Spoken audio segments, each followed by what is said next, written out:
함께 인사 나누시겠습니다. 하나님만 찬양합시다. 여러분의 모든 그 삶의 여정이 항상 하나님을 찬양하며 살게 되기를 예수 그리스도의 이름으로 축원드립니다. 시편 이 145편부터 150편까지는 하나님을 찬양하는 그런 찬양 시편입니다. 오늘 우리가 이 시편 146편을 함께 읽었는데요. 이 146편의 핵심은 바로 이겁니다. 할렐루야 내 영혼아 주를 찬양하라. 특히 2절 말씀이 아주 마음에 닿습니다. 내가 평생토록 주님을 찬양하며 내가 살아있는 한 내 하나님을 찬양하겠다고 하는 그런 고백이 다윗만의 고백이 아니기를 바랍니다. 우리가 다 찬양은 합니다. 그러나 누구나 평생토록 찬양하며 살아있는 한 하나님을 찬양하겠다라고 고백하지는 않습니다. 이 고백은 사실은 다윗이 이 법궤를 예루살렘으로 옮겨올 때 다윗이 너무나 좋아서 그 법궤 앞에서 춤을 추었던 그런 장면을 생각나게 하는 부분입니다. 그 모습을 본 아내 미갈은 왕인 남편의 위신을 생각해서 막 책망을 했죠. 그때 다윗이 이렇게 말을 합니다. 사무엘하 6장 21절에 이는 여호와 앞에서 한 것이니라. 그가 내 아버지와 그의 온 집을 버리시고 나를 택하사 나를 여호와의 백성 이스라엘의 주권자로 삼으셨으니 내가 여호와 앞에서 뛰놀리라. 자, 하나님 앞에서는 무슨 체면이나 위신이 있겠느냐는 것입니다. 여러분, 여기에서 다윗이 하나님과 얼마나 친밀한 관계를 유지하고 있는가를 여실하게 우리가 알 수 있죠. 우리가 하나님을 찬양하는 것은 그저 되는 것이 아닙니다. 다윗이 이처럼 하나님을 찬양하였던 것은 하나님을 정말 의지하며 살았기 때문에 이게 가능한 것입니다. 그래서 3절에 너희는 힘 있는 고관들을 의지하지 말고 구원할 능력이 없는 사람을 의지하지 말라고 지금 권면하고 있습니다. 누구나 본능적으로 힘 있는 사람, 돈 많은 사람을 의지하게 됩니다. 이런 사람은 온전한 하나님 찬양이 잘 되지 않습니다. 의지하는 것이 따로 있기 때문에 그런 것이죠. 오직 하나님만 의지하는 사람만 평생을 주님을 찬양하겠다고 고백할 수 있는 것입니다. 돈 있고 힘 있는 사람을 의지하는 사람은 찬양만 안 되는 것이 아닙니다. 반드시 삶의 현장에서 실망하고 낭패를 겪게 마련입니다. 그들에게 우리의 도울 힘이 없기 때문에 그런 거죠. 그래서 4절에 사람은 숨 한 번 끊어지면 흙으로 돌아간다고 얘기하면서 그가 세운 모든 계획이 바로 그날에 다 사라지고 만다는 그런 말씀을 하고 있습니다. 여러분도 어떤지 모르겠습니다. 저는 어릴 때 우리 부모님이 굉장히 부자였으면 참 좋았겠다 하는 생각을 했습니다. 그건 어리석은 생각이었죠. 그러나 나이가 들어서 그 어릴 때 친구들을 만나보면 부자 부모를 둔 것이 결코 부러워할 일이 아니었다는 것을 깨닫게 됩니다. 언제나 부자는 없었다는 것이죠. 요즘 우리나라가 미국을 의지해야 하느냐, 중국을 의지해야 하느냐 이런 논란이 지금 아주 강하게 있습니다. 그러나 그것 자체는 정말 망하는 길입니다. 또 북한을 믿어서도 안 됩니다. 남북 합의서 아무 의미가 없습니다. 믿을 대상이 되지 않습니다. 오직 하나님만이 우리를 지켜주실 수 있기 때문에 그런 것입니다. 그런데 하나님이 믿어지지 않으니 이게 정말 큰일인 것입니다. 예수님을 믿고도 돈 있고 힘 있는 사람, 크게 힘 있는 나라를 의지만 한다면 이건 속히 정신 차려야 될 부분입니다. 그 정도도 분별하지 못하면 망할 수밖에 없기 때문인 거죠. 두 번째, 나약하게 하나님을 왜 의지하려느냐 하고 말하는 사람들이 있습니다. 사실 이건 정말 몰라서 교만해서 하는 말입니다. 여러분, 갓난아기기에 왜 나약하게 엄마 아빠를 의지하려고 하느냐라는 그런 말보다 더 어리석은 말이 바로 이 말입니다. 왜 나약하게 하나님을 의지하려 하느냐? 많은 성도들이 땅이 흔들리고 하늘이 무너질 것 같은 그런 위기를 만났을 때 자신은 아무것도 할 수 없는 나약한 존재임을 깨닫고서 그리고서 하나님을 믿게 되었다고 고백을 합니다. 하나님만 의지하는 사람이 나약한 것이 아니고 지혜로운 사람이고 복 있는 사람이라는 것이죠. 그래서 5절에 야곱이 하나님을 자기의 도움으로 삼고 자기의 하나님이신 주님께 희망을 거는 사람, 이런 사람이 바로 복이 있다라고 얘기하고 있습니다. 아무나 이런 믿음을 가지는 것이 아니기 때문인 것이죠.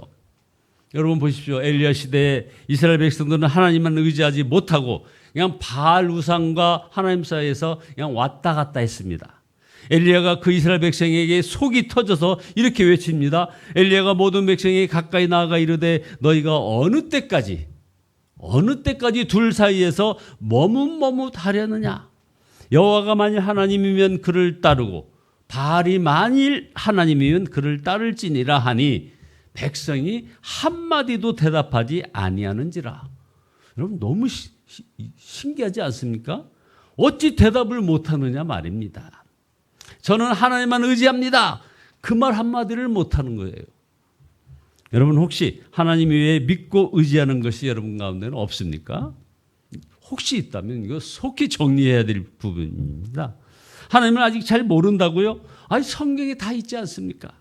진리를 결론 삼는 신앙이 있어야 그 하나님을 체험하게 되는 것입니다.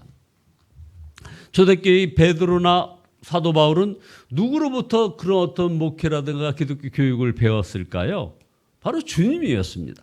주님만 믿고 주님만 의지하였고 그렇게 세워진 교회를 주님께 맡기고 또 다음 교회를 개척해 나갔던 겁니다. 그렇게 해서 초대교회가 이루어진 것이죠. 여러분 중국 사람들의 그 지하교회 얘기를 참 많이 합니다. 공산화가 된 이후에 중국의 그 가정교회는 선교사도 없었고 신학교도 없었고 목사는 다 감옥에 갔고 예배당은 폐쇄되었습니다. 그러니 오직 주님만 의지하여야 했던 것이죠. 그들에게 있는 것은 오직 성경뿐이었습니다. 그래도 30년 뒤에 문이 열린 후 보니 훌륭하게 교회가 섰고 성장도 했다는 것입니다. 이게 지금 중국 기독교사 기록으로 남아 있습니다. 그러다가 이제 중국의 교회 문이 열리고 그리고 자유가 주어졌을 때 그들은 우리나라 한국교회에 와서 배우려고 했습니다. 많은 유익도 있었지만 한국교회를 본받다가 신앙이 약해지고 교회가 타락해지기 시작했습니다. 그러다가 다시 또 시진핑 치하에서 이 엄청난 탄압이 오니까 다시 성경과 주님만 의지하게 되었다는 것입니다. 영적으로 깨어있는 많은 지도자들은 이것이 중국교회에 유익하다고 말을 합니다. 우리도 이 자세를 기본적으로 가져야 할 것입니다. 세 번째, 성경은 하나님이 누구신지 분명히 증거하고 있습니다. 6절입니다. 주님은 하늘과 땅과 바닷속에 있는 모든 것들을 지으시고 영원히 신을 지키시며 억눌린 사람 그리고 눈먼 사람 감옥에 갇힌 죄수들을 이들을 석방시켜 주시고 그래서 나그네를 지켜주시고 고아와 가부를 도와주시지만 악인의 길은 멸망으로 이끄신다라고 분명히 말씀하고 있습니다. 이런 하나님을 믿지 않고 누구를 믿을 것이냐 이 말입니다. 우리가 의지하는 하나님은 영원히 세상을 다스리시는 바로 그 하나님이십니다. 그래서 시온아 주님께서 영원히 다스리신다. 나의 하나님께서 대대로 다스리신다라고 10절에서 고백을 하는 겁니다. 자, 그렇다면 우리에게 가장 중요한 것은 바로 하나님과의 관계입니다. 우리는 다 선교사로 나갈 수는 없지만 선교사 마인드로 살 수는 있을 것입니다. 바로 기도 선교사 말입니다. 지금 한국에 선교사로 왔다면 어떻게 사시겠습니까? 주님만 의지한다는 것이 어떤 것인지 아주 너무나 분명해지는 것입니다. 우리가 믿는 하나님은 성경에만 기록된 그 하나님이 아닙니다. 예수님께서 저와 여러분을 구원하시려고 십자가에서 죽으셨습니다. 만물을 창조하고 다스리시는 주님이 저와 여러분 안에 임하셨습니다. 그러므로 아무도 의지할 사람이 없다 하더라도 여러분 절망하지 마시기 바랍니다. 기도밖에 할 수 있는 것이 없다고 슬퍼하지 마시기 바랍니다. 누구나 그렇게 하나님만 의지하는 눈을 떴음을 기억하시기 바랍니다. 그래서 여러분 다윗과 솔로몬을 한번 비교해 보죠. 다윗은 시편 23편에서 여호와는 나의 목자시니 내게 부족함이 없으리로다. 나의 잔이 넘치나이다라고 고백을 하는 아주 유명한 고백이 있습니다. 그가 진정 하나님을 믿었다는 명백한 증거가 바로 이 시편 23편 아니겠습니까? 여호와는 나의 목자시니 내게 부족함이 없으리로다. 나의 잔이 넘치나이다.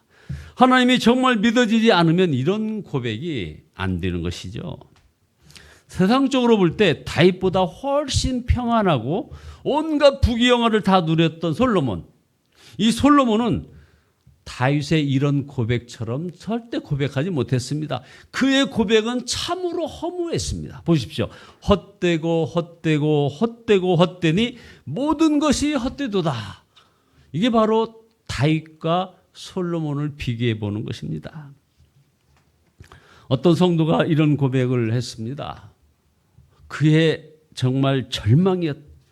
집을 방문한 한 의사가 이제 먹고 싶은 것 편하게 먹으라고 했습니다. 얼마 남지 않았다고요. 그때 아무 말 하지 않고 교회로 갔다는 겁니다. 그리고 하나님만 의지했다는 겁니다. 그때가 나이가 30살이었답니다. 지금 69세. 건강하게 잘 먹고 있습니다. 지금도 하나님께 의지하고 삽니다. 하는 그런 신앙 고백문을 읽었습니다. 이렇게 하나님을 진정 의지하는 사람은 마음에서 찬양이 터져나오게 되는 것입니다. 찬양은 하나님과의 관계가 어떠한지를 보여주는 너무나 중요한 증거입니다. 하나님을 아는 지식만으로는 영원히 항상 뜨겁게 찬양할 수가 없는 것입니다. 주님과 친밀한 사람은 주위에서 이상하게 여길 정도로 뜨겁게 찬양을 하게 되는 겁니다. 결론입니다. 여러분, 하나님만을 의지해야 합니다. 하나님만을 의지하는 사람은 첫째, 마음의 염려의 묶임이 풀어집니다. 두 번째, 근심과 두려움의 짐이 벗겨지는 것입니다. 우리가 하나님만 의지하기 시작하면 반드시 그리고 우리 교회, 우리 나라에 새 부흥이 임하게 될 것입니다.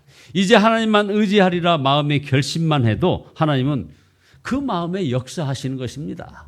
자, 이제 여러분에게 도전합니다. 솔직히 그동안 힘있고 돈 많은 사람을 의지하고 살았지 하나님만 의지하지 못했던 것을 여러분들 같이 다 회개하시고 이제 하나님을 의지하며 살기를 원합니다. 라는 그런 고백이 이 시간에 있어지기를 바랍니다. 그래서 다윗과 같은 이런 찬양을 하겠다고 고백하시는 저와 여러분 모두 되시기를 예수 그리스도의 이름으로 축원드립니다.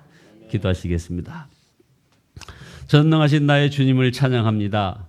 그동안 하나님만 의지하지 못했던 지난 모든 삶을 회개하오니 주여 용서하여 주시옵소서. 십자가 권을 이렇게 감사하고 찬양하며 노래하며 다윗과 같이 이렇게 나아가고 싶습니다. 주님, 하나님만 의지하며 살기를 원하오니 우리 마음의 모든 염려의 묶임을 모두 풀어주시고 두려움과 근심의 짐을 벗겨주시옵소서. 예수 그리스도의 이름으로 기도드리옵나이다. 아멘. 찬송가 438장입니다. 438장입니다.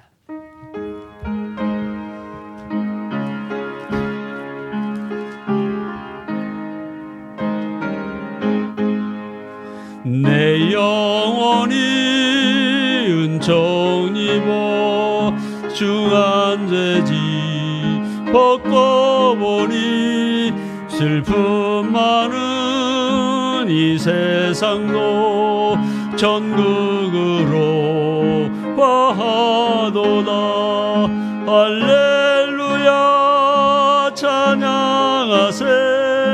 내 모든 죄 사함받고 주 예수와 동행하니 그 어디나 하늘나라 주의 얼굴 뵙기 전에 멀리 봬도 하늘나라 내 마음속에 이루어지니 날로 날로 가깝도다.